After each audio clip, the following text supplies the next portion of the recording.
कृष्ण क्या है? कृष्ण के बारे में हमेशा से लोगों के विचार भिन्न रहे हैं। हर कोई उन्हें अलग दृष्टि से देखता था, फिर चाहे वो दुर्योधन हो, शकुनी हो या राधा।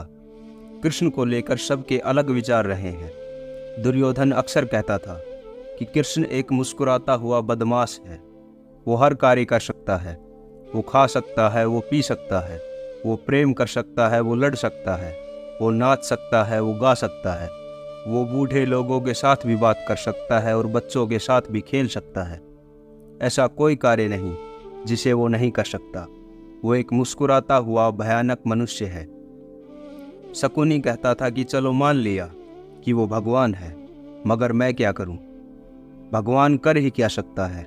भगवान केवल उन भक्तों को खुश कर सकता है जो उन्हें खुश करते हैं। अगर वो भगवान भी है तो भी वो मुझे पसंद नहीं। मगर राधा के विचार इन दोनों से भिन्न थे। वो कहती थी कि कृष्ण हमेशा मेरे साथ हैं, वो चाहे जहाँ भी हो, जिस किसी के साथ हो, मगर फिर भी वो हमेशा मेरे साथ हैं। जब कृष्ण जरासंध से बचते हुए पूरे आर्यवर्त में घूम रहे थे तो उसी यात्रा के दौरान उनकी मुलाकात वैनतेय नाम के एक युवक से हुई जो गोमंत की पहाड़ियों पर रहता था। वो भले ही नौजवान युवा था, मगर एक बीमारी के चलते वो पूरी तरह अपंग हो चुका था। वो चल फिर नहीं सकता, परंतु कृष्ण से मुलाकात के बाद कृष्ण की दी हुई औषधियों और उपायों को अपनाकर वह चलने फिरने लगा, जिसके कारण वह कृष्ण को भगवान मानने लगा। वैनतेय की नज़र में कृष्ण भगवान थे। अक्रूर, जो कंस का एक सेनापति था, अक्रूर कहता था कि कृष्ण एक विचित्र युवा लड़का है। जब उसे मैं देखता हूँ तो उसके चारों तरफ चंद्रमा और सितारे दिखाई देते हैं। जब वह बोलता है तो ऐसा लगता है जैसे अनंत की आवाज़ बोल रही है।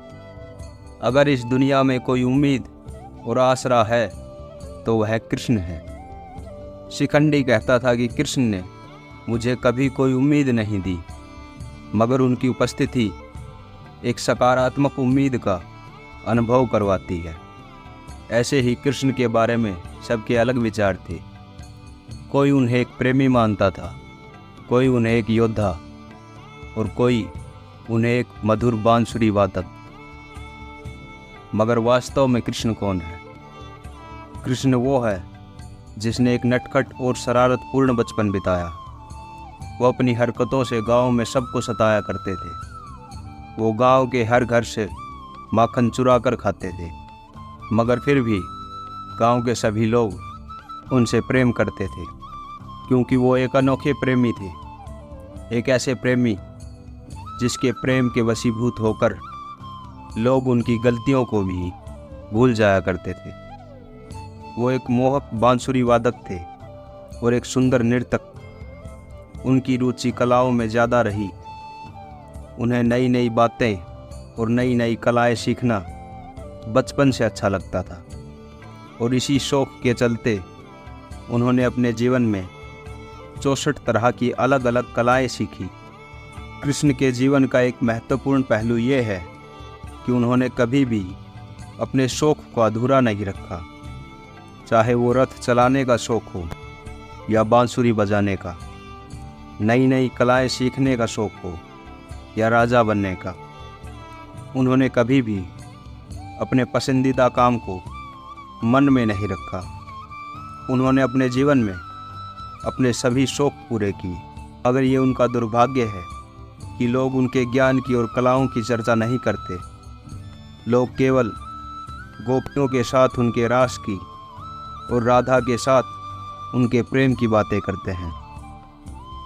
मगर आपको समझना चाहिए कि गोपियाँ और राधा उनके जीवन में केवल 16 वर्ष की आयु तक ही थी।